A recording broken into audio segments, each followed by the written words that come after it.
Hello hello, c'est Mandine, je vous retrouve avec une vidéo scrap. Aujourd'hui je vais réaliser avec vous une page de scrap 30 par 30. Voilà, donc je commence par prendre ce joli papier blanc avec des gros pois roses et je découpe du coup la petite bande avec la référence à l'aide de mon massicot. Je vais utiliser aujourd'hui tous les embellissements qu'on a réalisés ensemble du coup dans la vidéo précédente. Je vous invite à aller la voir si vous ne l'avez pas visionnée encore. Comme vous pouvez le voir, au final ça fait quand même une grande quantité de die-cuts et compagnie. Donc je prends ma photo et je la retaille un petit peu parce que voilà, j'aime pas la partie noire en bas qui sert à rien et ça permet d'avoir une photo un peu plus petite. Pour mettre ma photo en valeur, je vais la mater et la coller sur un papier un petit peu vert pastel. Voilà, ça rejoignait un peu mes tons aquarellés qu'on avait fait dans la vidéo précédente pour les embellissements. Et je recoupe le tout avec mon massicot. Donc vous voyez, j'y vais petit à petit parce que voilà, je préfère couper large plutôt que de couper trop petit et de devoir tout recommencer. Je range alors mon massicot et maintenant je commence à imaginer ma page. Voilà, à placer des embellissements, à les mettre, les renlever, etc. Pour avoir un petit peu une idée du rendu final. Finalement, je vais utiliser du gesso, donc celui-ci vient de chez Centracor, je crois. Je l'applique avec un vieux pinceau plat et j'utilise une espèce de grille ajourée. Franchement, je pourrais pas vous dire d'où ça vient, il me semble que ça vient d'un emballage d'électroménager, mais voilà, ça fait un moment que j'ai ce truc et je m'en sers dans mes patouilles. Je le nettoie petit à petit parce que sinon ça fait de la bavouille sur toute notre création. Petite astuce nettoyage aussi en même temps, quand vous utilisez du gesso, rincez rapidement votre matériel, ne faites pas comme moi, sinon ça devient vite catastrophique à nettoyer. Donc je sèche le tout with gun, ça apporte un petit peu de matière, voilà, j'aime beaucoup le rendu, ça permet de rendre le fond, la page un peu moins présente. Donc je recommence encore une fois avec mes petits embellissements. Donc j'ai voulu vraiment laisser cette partie de la vidéo, ça fait vraiment partie de ma réalisation. C'est ce temps de recherche, voilà, pour vous montrer que je rame un bon moment. Donc là j'utilise le masking tape, donc c'est le jaune pâle que j'avais également utilisé pour la réalisation des embellissements. Le but c'est vraiment d'avoir quelque chose de coordonné, donc on reste dans les mêmes teintes et on utilise les mêmes matériaux. Donc je place encore ici et là mes petites étiquettes et différentes découpes jusqu'à ce que ça me plaise.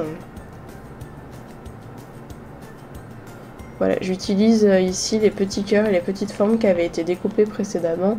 Je trouve que ça s'associe plutôt pas mal par rapport à la taille de mes pois et finalement une fois collés ils font vraiment partie intégrante de ma réalisation. On dirait que le fond, le papier de fond était déjà de ce style là.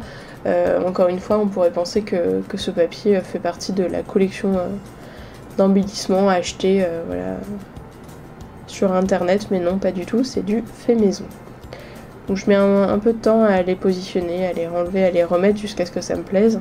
Là j'utilise cette carte que j'aimais particulièrement, mais du coup j'ai pas réussi à la mettre pour du journaling dessus. Vous voyez pas la caméra, j'avais marqué encore un selfie entre frangines. Parce que oui, sur cette photo c'est un selfie de moi-même avec ma petite sœur. Donc j'ai mis cette carte de côté, mais vous verrez après je n'arriverai pas à la positionner sur ma création, en tout cas ça me plaira pas, je vais la mettre, la renlever, la remettre. Puis finalement je vais finir par faire une autre carte de journaling avec ce même titre, ou du moins ce même texte, mais finalement je ne l'utiliserai pas comme tel. Donc là je découpe la partie haute de l'étiquette que je voulais placer derrière ma photo parce que ça sert à rien de gaspiller une partie de l'étiquette, hein. Très franchement, si on peut la réutiliser pour autre chose, c'est tant mieux.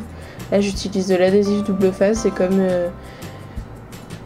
je ne suis pas bien maline, j'ai collé un morceau sur l'autre. Enfin bref, finalement, j'ai fait une croix avec mon double face et je colle tout ça. Le fait de faire une croix comme ça permet de pouvoir incruster des éléments sous ma photo, même si elle est déjà figée sur le papier, ça permet de pouvoir glisser des éléments dessous.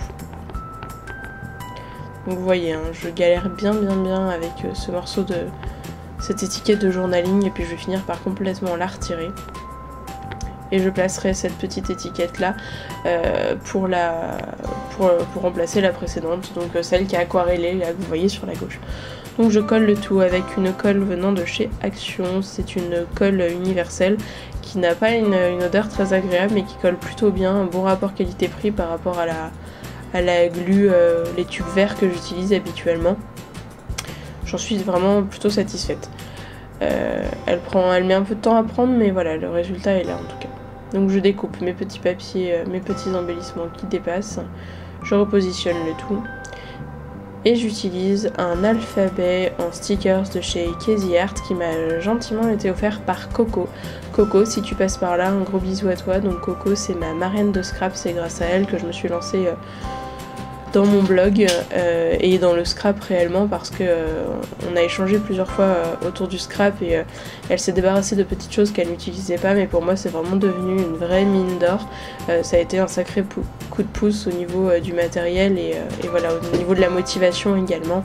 Donc merci à toi, vous trouverez son blog en lien dans ma barre d'infos. J'espère en tout cas que cette vidéo vous plaît. Je rajoute sur ma page des petites perles de pluie, j'aime beaucoup le rendu et ça apporte un petit peu de volume parce que là j'avais rien collé en volume sur cette page. Et là vous allez voir, j'apporte sur mon bureau ma boîte à trésors, ma boîte à boutons. Voilà, ce sont des boutons qui viennent tous, quasiment tous en tout cas de chez Emmaüs. À chaque fois j'y vais et je passe peut-être pas de longues heures mais de longues minutes à trier mes boutons. Et à chaque fois je repars avec une belle poignée de boutons pour 2 francs 6 sous. Voilà, une fois de plus, j'ai rajouté un bouton jaune, ça apporte vachement de peps à cette carte, et puis un bouton nacré bleu turquoise. Voilà, ma page est finie, j'espère qu'elle vous aura plu. Ça a permis d'utiliser voilà, tous les embellissements qu'on avait fait précédemment. C'est pour vous montrer qu'on peut faire des choses avec même si on a peu de moyens matériels et financiers, voilà, on peut avoir un rendu tout à fait acceptable.